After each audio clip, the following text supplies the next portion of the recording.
Bom dia, meus queridos, graça e paz. Aqui é o pastor Marcos Galdino, da Igreja Presbiteriana do Brasil, em Rorainópolis, Roraima.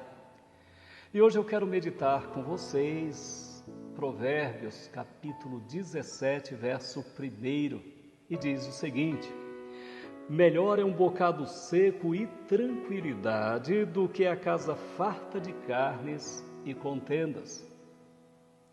Queridos, o sábio Salomão, homem de Deus, e aqui também inspirado por Deus, observou duas casas. Uma delas, onde havia tranquilidade, havia paz, havia respeito de uns para com os outros. O marido amava a esposa respeitava seu marido. Os filhos obedeciam aos seus pais e os pais respeitavam os filhos. A opinião do outro era levada em conta.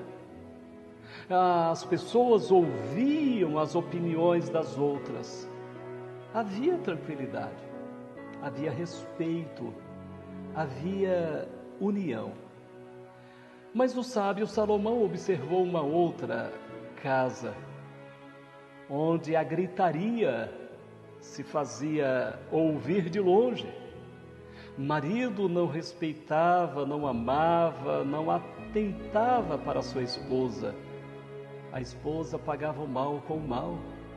Não respeitava seu marido, as contendas eram imensas. Os filhos, nenhum respeito, nenhuma submissão, nenhuma obediência para com seus pais. E os pais também não respeitavam seus filhos. Havia contendas. Cada um queria se fazer ouvir. A opinião do outro não valia. Ele observa isso. Só que em suas observações, ele também percebeu que em algum momento, em alguma dessas casas, por exemplo, onde havia a tranquilidade, o amor, o respeito, onde havia a paz, ele observou também que em uma dessas casas havia a pobreza, a falta de carne, a falta das coisas, às vezes até básicas, faltavam naquela casa.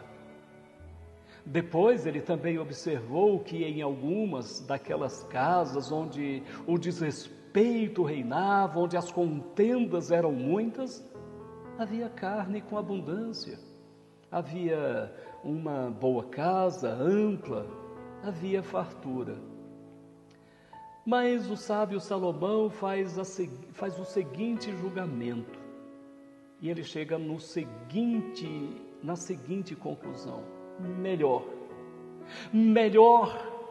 é um bocado seco e tranquilidade do que a casa farta de carnes e contendas.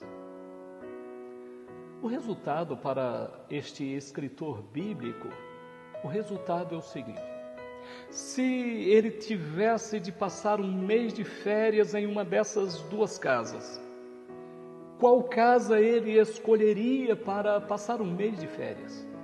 O seu julgamento já estava pronto. Melhor é a palavra que ele usa, melhor. Melhor é aquela casa onde há tranquilidade. Melhor é estar naquela casa, passar um mês de férias, ou talvez até o resto da sua vida.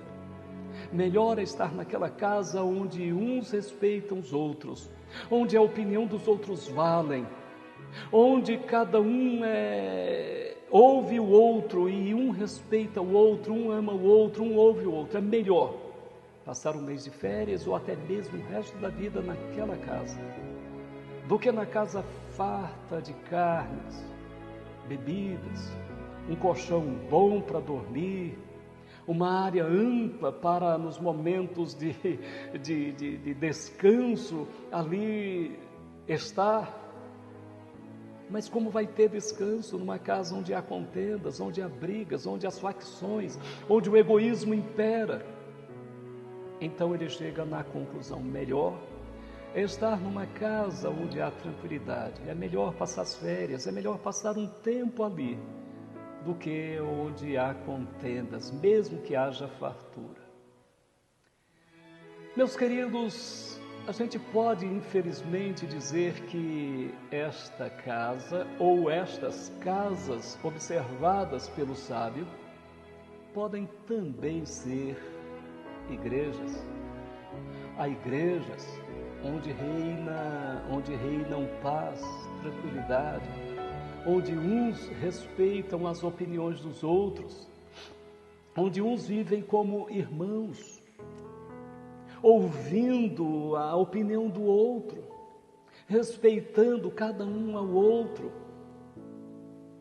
Mas há igrejas onde cada um quer fazer valer a sua própria opinião, onde as contendas são muitas, onde as facções são intensas, ao ponto de muitas igrejas estarem se dividindo. Quero chegar na seguinte conclusão: se você mora em uma casa onde há tranquilidade, trabalhe e ore para que continue completamente assim, todos os dias que Deus lhes permitir. Se você está em uma igreja onde os membros amam ao Senhor, adoram o Senhor de todo o coração e uns respeitam os outros, orem para que continue assim. E se você mora em uma casa onde as contendas são muitas, onde o marido não ama a esposa não respeita o marido, onde os filhos não obedecem os pais, nem se submetem a eles, onde os pais não respeitam seus filhos, onde a contenda é o normal, infelizmente. Faça o seguinte: comece por você mesmo a mudar essa história, a mudar essa condição, esse estado do seu lar. Comece com você, mulher, a se submeter ao seu marido, a respeitá-lo, a honrá-lo e a orar por ele para que essas coisas mudem. Você, marido, comece com você. Ame a sua mulher. Se é difícil amá-la, peça a ajuda de Deus para amar a sua esposa, para respeitar seus filhos, para não ironizá-los, mas para amá-los, respeitá-los. Comece com você. Você, filho, que já está cansado da casa de seus pais porque as contendas são imensas, comece com você a mudar essa história. Peça que a graça de Deus mude essa sua condição, a condição do seu lar. Porque melhor é um bocado seco e tranquilidade do que a casa farta de carnes e contendas. Que Deus te abençoe. Bom dia.